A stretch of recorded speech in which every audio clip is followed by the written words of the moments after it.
इस बर्फ़ी का टेक्सचर देखिए, ये कितनी सुपर सॉफ्ट है और ये स्वाद में इतनी ही अल्टीमेट है। फ्रेंड, ये है ताज़े नारियल की बर्फ़ी और इसमें कोई फूड कलर नहीं है। इसको हमने बिना फूड कलर के ही बनाया है। हमारे घर में पूजा थी और 2 नारियल हमारे पास इकट्ठे हो गए थे, तो इन 2 नारियल से हमने 1 किलो बर्फ़ी बना कर के तैयार की है। तो नारियलों को हमने तोड़ लिया है और तोड़ने के बाद हम एक बार नारियल को अच्छे से धो लेंगे। उसके बाद जो नारियल का काला पार्ट होता है उसको हम धीरे धीरे करके छील लेंगे। तो इसको हम चाकू से या छीलने वाली जो चाकू आती है उससे भी छील सकते हैं। हमने चाकू के ही सहायता से छील करके तैयार कर लिया है। सारा पार्ट हम निकाल लेंगे। ऐसे भी बना सकते हैं, लेकिन ये काला पार्ट चमकता रहेगा तो दिखने में उतनी अच्छी बर्फ़ी नहीं लगेगी। हमने पूरा काला पार्ट हटा दिया है और अब ये जो सफ़ेद अंदर का पार्ट है ये बचा है। तो अब इसको हम क्या करेंगे, बिल्कुल बारीक बारीक कट करेंगे।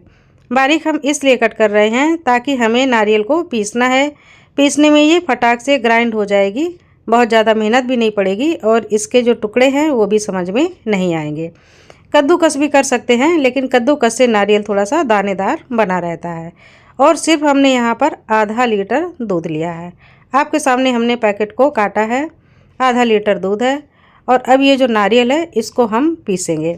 तो पीसते समय हम नारियल को सूखा नहीं पीसेंगे, इसी दूध का इस्तेमाल करेंगे और थोड़ा सा दूध डाल करके हम पीस करके पेस्ट बना करके आपको दिखाते हैं।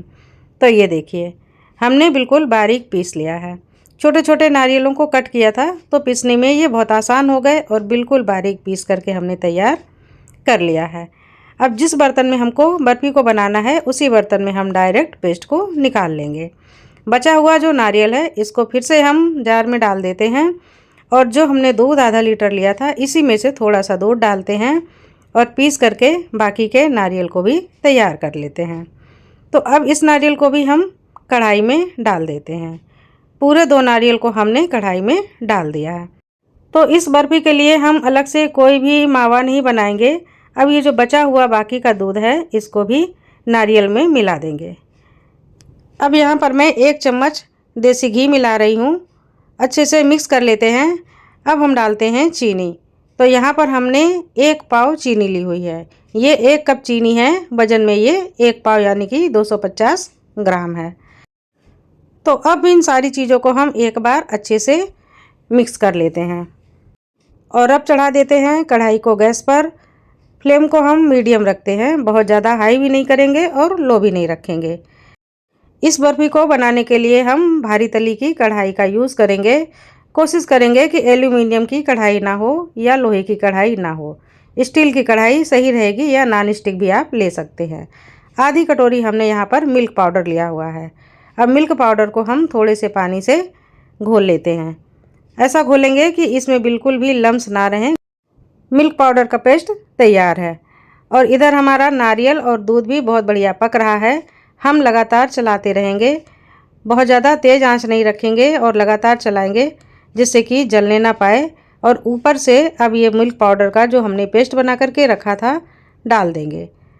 अब मिल्क पाउडर भी जल्दी चिपकता है, इसलिए हमें लगातार चलाते रहना होता है। तो अब हम चलाते जाएंगे और मिश्रण को सुखाते जाएंगे, पकते हुए इसी तरह से लगातार सुखाएंगे। फ्रेंड, यहाँ पर मैंने ली है 1 पिंच हल्दी। जैसे कि हम हींग डालते हैं, बस इतनी सी ही हमें हल्दी लेनी है, ज़्यादा नहीं लेनी है। बहुत थोड़ी सी हल्दी को हमने पानी में घोल लिया है और इसी मिश्रण में, नारियल के मिश्रण में मिला दिया है। अब हम लगातार हिलाएंगे। आप पीले कलर के लिए हल्दी का यूज़ कीजिए, बिल्कुल भी हल्दी की स्मेल नहीं आएगी और बहुत ही बढ़िया केसरी रंग बन करके तैयार होगा। या तो आप फूड कलर का इस्तेमाल कीजिए या तो आप केसर का इस्तेमाल कीजिए, नहीं तो बेटर है आप हल्दी का इस्तेमाल कीजिए, बहुत ही बढ़िया कलर आता है। तो ये देखिए, सूखते सूखते इतना गाढ़ा तो हो गया है। अभी हमें इसको और सुखाना है। अब हम इसमें डालेंगे 1/4 छोटा टुकड़ा जायफल का कद्दूकस करके। जायफल से जो बर्फ़ी होती है उसका स्वाद दुगना हो जाता है, आप ज़रूर डालिए। तो मैंने यहाँ पर जायफल को भी कद्दूकस कर दिया है और अब फिर से मिलाते हुए हमें अभी इसको सुखाना है। थोड़ा सा आप लूज़ देख रहे हैं, सुखाते सुखाते हम पूरा टाइट बना लेंगे। और इधर हम थोड़े से ड्राई फ्रूट रेडी कर लेते हैं। तो यहाँ पर हमने थोड़े से पिस्ता को कट कर लिया है। डेकोरेशन के लिए रोज़ की पंखुड़ियों को भी कट कर लेते हैं। ये गुलाब की सूखी हुई पंखुड़ी हैं, इनको हमने बारीक बारीक काट लिया है और दोनों को मिक्स कर दिया है।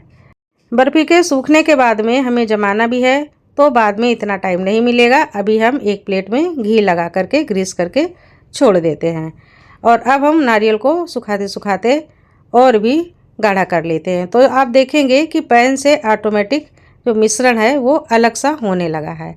तो मिश्रण परफेक्ट बर्फ़ी बनने के लिए रेडी है या नहीं, इसके लिए हम एक छोटा सा टुकड़ा उठाते हैं और उसको गोल बना लेते हैं। छोटा सा लड्डू की तरह गोली बना लेते हैं। ये हाथ में बिल्कुल नहीं चिपक रहा है, यानी कि मिश्रण हमारा बर्फ़ी के लिए परफेक्ट पक कर के तैयार हो चुका है। ये देखिए, ये पैन छोड़ रहा है और एक तरफ पूरा हो रहा है, कोई भी इसमें जूस नहीं है। तो इस समय हम फ्लेम को बंद कर देंगे और अब ये मिश्रण जमाने के लिए तैयार है। ग्रीस की हुई जो हमने प्लेट रखी थी, इसमें हम सारे मिश्रण को दबा दबा करके फैला देते हैं। इसको आप आराम से थपथपाते हुए जमाइए। ये बर्फ़ी हार्ड नहीं होती है, बिल्कुल आराम से आप शेप दे सकते हैं, जैसा शेप चाहें। आप चाहें तो किसी छोटी कटोरी में गोल गोल भी शेप दे सकते हैं, ढक्कन की तरह भर लीजिए और दबा करके छोड़ दीजिए। और चाहे तो इस तरह से काजू कतली की तरह, बर्फ़ी की तरह आप बना करके शेप दे सकते हैं। लड्डू भी चाहें तो बना सकते हैं। और अब हम मनपसंद आकार में बर्फ़ी को कट कर लेते हैं। आप देख रहे हैं कितना स्मूथ टेक्सचर है, बनाने में कोई भी झंझट नहीं है। दिवाली के लिए बहुत परफेक्ट रेसिपी है। और घरों में कभी कभी ऐसा होता है कि एक साथ 2-3 नारियल इकट्ठे हो जाते हैं, तो जब भी ऐसा हो तब आप इस तरह से आसानी से बर्फ़ी बना लीजिए। सिर्फ आधा लीटर दूध और 1 किलो तक बर्फ़ी आपकी बन करके ताज़ी ताज़ी तैयार हो जाएगी। चलिए, मैं आपको फटाफट कट करके और उठा करके भी दिखा रही हूँ। तो ये देखिए कितना स्मूथ टेक्सचर आया है ना। और स्वाद में भी जानदार है। बहुत कम मीठी ये बर्फ़ी है, मात्र 250 ग्राम चीनी से बनी हुई ये बर्फ़ी है।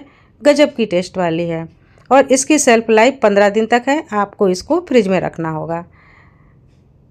तो फ्रेंड, जब भी आपको टाइम मिले इस तरह की सिंपल चीज़ों को बनाइए और फिर आप मुझे बताइए कि मेरी रेसिपी कितनी आसान रहती है और बनाने में कितनी टेस्टी होती है। अगर आपसे अच्छी बन जाए तो मुझे लगेगा कि मेरी मेहनत सफल हो गई।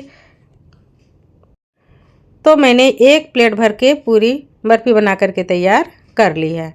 आप पास से देख सकते हैं कितना गजब का इसमें कलर आया है। किसी को नहीं समझ में आएगा कि ये हल्दी का कलर है। टेक्सचर तो ऐसा है कि आप मुंह में रखेंगे तो बस ये घुल घुल जाएगी और जितने दिन भी ये मिठाई आपके पास रहेगी ये हार्ड नहीं होगी, ऐसी ही सॉफ्ट बनी रहेगी।